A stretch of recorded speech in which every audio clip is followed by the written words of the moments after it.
रसायन के अध्ययन में हम लोग पृष्ठ रसायन के बारे में सीख पा रहे थे। सरफेस केमिस्ट्री, इसके पूर्व हमने आपको बताया कोलाइडल विलयन कैसे बनाया जाता है, जिसमें हमने आपको मित्रों बताया संघनन विधि से कोलाइडल विलयन कैसे बनाया जाता है, परिक्षेपण विधि से कैसे बनाते हैं।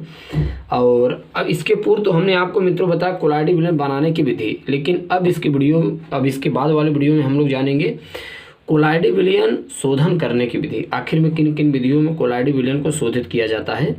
तो यदि आप मित्रों चैनल पर नए होंगे, चैनल को सब्सक्राइब कीजिएगा। तो यहाँ पर हम लोग जानते हैं मित्रों कोलाइडल विलयन शोधन। कोलाइडल विलयन को उनके 3 विधि से शोधित किया जाता है। पहला है अपोहन विधि, विद्युत अपोहन, अति सूक्ष्म फिल्टरन विधि। अपोहन विधि में मित्रों कोलाइडल विलयन को कैसे शोधित किया जाता है, पहले आपको हम यहाँ पर फिगर के द्वारा समझाते हैं, फिर डिफिनीशन बताएंगे। यहाँ पर आप देख पा रहे एक बड़ा सा पात्र होता है, पात्र में जल भरा होता है। क्या भरा होता है मित्रों? जल। और ये आप देख पा रहे हैं, ये पार्चमेंट झिल्ली में कोलाइडल विलयन को भर देते हैं। अब कोलाइडल विलयन को जब आप भरेंगे तो इसमें कोलाइड के भी कण होंगे और छोटे छोटे क्रिस्टलाभ के कण भी होंगे। तो इन्हीं क्रिस्टलाभ के कण को हमें क्या करना है? निकालना है इससे। तो जैसे मित्रों आप इसे जल से भरे पात्र में डुबोएंगे, इस पार्चमेंट झिल्ली में भरे कोलाइडल विलयन को, तो जो छोटे छोटे ये कण होते हैं क्रिस्टलाभ के, ये निकल कर क्या होते हैं मित्रों? ये इस जल में आने लगते हैं। ये आप देख पा रहे हैं, ये निकल कर जल में आने लगेंगे। और जब जल में आ जाएंगे तो जल एक साइड से जल की धारा इस पात्र में प्रवेश करती है, दूसरे साइड से जल बाहर निकलता है। तो जितनी अशुद्धियाँ रहेंगी मित्रों, इसके साइड से क्या हो जाएगा? बाहर हो जाएगा। ठीक। और अब देखिए इसमें क्या कहा जा रहा है। इस विधि में पार्चमेंट झिल्ली में अशुद्ध कोलाइडल विलयन को भरा जाता है, यानी मित्रों जो इसमें कोलाइडल विलयन भरते हैं वो अशुद्ध होता है। ठीक। जिससे क्रिस्टलाभ के कण पार्चमेंट झिल्ली से छनकर बाहर चले जाते हैं और शुद्ध कोलाइडल विलयन शेष बचे रहते हैं। अभी जो हमने आपको बताया, पार्चमेंट झिल्ली से जो क्रिस्टलाभ के कण हैं निकल के बाहर आ जाएंगे, अशुद्ध कोलाइडल इसमें क्या होंगे? शेष बचे रहेंगे। ठीक। और पार्चमेंट झिल्ली जो है इसी को कहा जाता है मित्रों अपोहन। ये जो आप पार्चमेंट झिल्ली देख पा रहे हैं ना, इसी को अपोहन कहा जाता है। तो इस विधि से अगर आप किसी कोलाइडल विलयन का शोधन करेंगे तो इसे हम लोग कहते हैं अपोहन विधि। ठीक।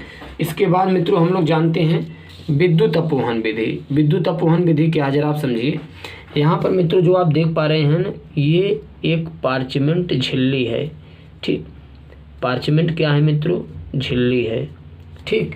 और ये आप देख पा रहे हैं बड़ा सा पात्र है, पात्र में कुछ इलेक्ट्रोलाइट भरे होते हैं, इसमें इलेक्ट्रोलाइट भरे होते हैं। जरा ध्यान दीजिए, इस पात्र में एक साइड में एनोड जोड़ते हैं, दूसरे साइड में कैथोड जोड़ते हैं।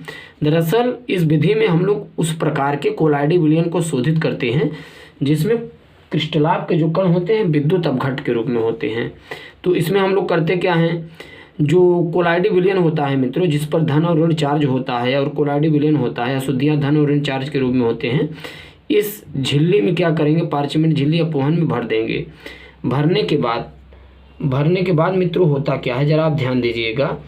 भरने के बाद जैसे ही इस पात्र में चारों ओर इलेक्ट्रिक आप प्रवाहित करेंगे, जैसे ही इसके चारों ओर आप देख पा रहे हैं इलेक्ट्रिक प्रवाहित करेंगे, तो इसमें जितने भी धनावेशित कण होंगे वो कैथोड की ओर आएंगे, जितने ऋणावेशित कण होंगे एनोड की ओर आएंगे। राइट। और जितने शुद्ध कोलाइड कण होंगे वो इस पार्चमेंट झिल्ली में शेष बचे रहेंगे। तो इस प्रकार से अगर किसी कोलाइडल विलयन का शोधन किया जाता है तो इसे हम लोग विद्युत अपोहन विधि कहते हैं। तो मित्रों जितने ऋणावेशित कण होंगे एनोड की ओर, धनावेशित कण कैथोड की ओर आएंगे, और जो शुद्ध कोलाइड कण होते हैं आप देख पा रेड कलर के हैं, वो इस पार्चमेंट झिल्ली में शेष बचे रहेंगे। ठीक। तो विद्युत के द्वारा होने वाले अपोहन को, शुद्धिकरण को विद्युत अपोहन विधि कहते हैं। यहाँ पे आप देख पा रहे हैं, चलिए समझते हैं। इस विधि का प्रयोग तब करते हैं जब क्रिस्टलाभ के कण वैद्युत अपघट्ट के रूप में होते हैं। अभी हमने बताया इसमें पार्चमेंट झिल्ली में अशुद्ध कोलाइडल विलयन को भरा जाता है, पात्र के दोनों ओर एनोड और कैथोड बना देते हैं। इलेक्ट्रिक प्रवाहित करने पर, यानी जब विद्युत प्रवाहित करेंगे तो पार्चमेंट झिल्ली के अंदर से धनावेशित क्रिस्टलाभ के कण या ऋणावेशित क्रिस्टलाभ के कण निकल कर कैथोड की ओर, ऋणावेशित क्रिस्टलाभ के कण एनोड की ओर जाएंगे, और पार्चमेंट झिल्ली में शुद्ध कोलाइड के कण क्या होते हैं मित्रों? शेष बचे रहते हैं। राइट। तो ये है मित्रों वैद्युत अपोहन। अब यहाँ पर देखिए एक बड़ा सिंपल मेथड है, अति सूक्ष्म फिल्टरन विधि। इस विधि में अतिशुष्क फिल्टर पेपर पर अशुद्ध कोलाइड विलयन को डाला जाता है, जिससे क्रिस्टलाप के शुद्ध कण फिल्टर पेपर से छन कर बाहर हो जाते हैं और शुद्ध कोलाइड के कण फिल्टर पेपर पर शेष बचे रहते हैं। इस विधि में मित्रों क्या किया जाता है, एक आप पार्चमेंट झिल्ली लेंगे, अशुद्ध कोलाइड विलयन को डालेंगे, जितने क्रिस्टलाप के कण रहेंगे छन के अलग हो जाएंगे, ठीक, और शुद्ध कोलाइड विलयन पार्चमेंट झिल्ली पर शेष बचा रहेगा। तो इस प्रकार से मित्रों हम लोग सीख पाए कोलाइड विलयन के शोधन के बारे में। और यदि आप मित्रों चैनल पर नए होंगे, चैनल सब्सक्राइब कीजिएगा। धन्यवाद।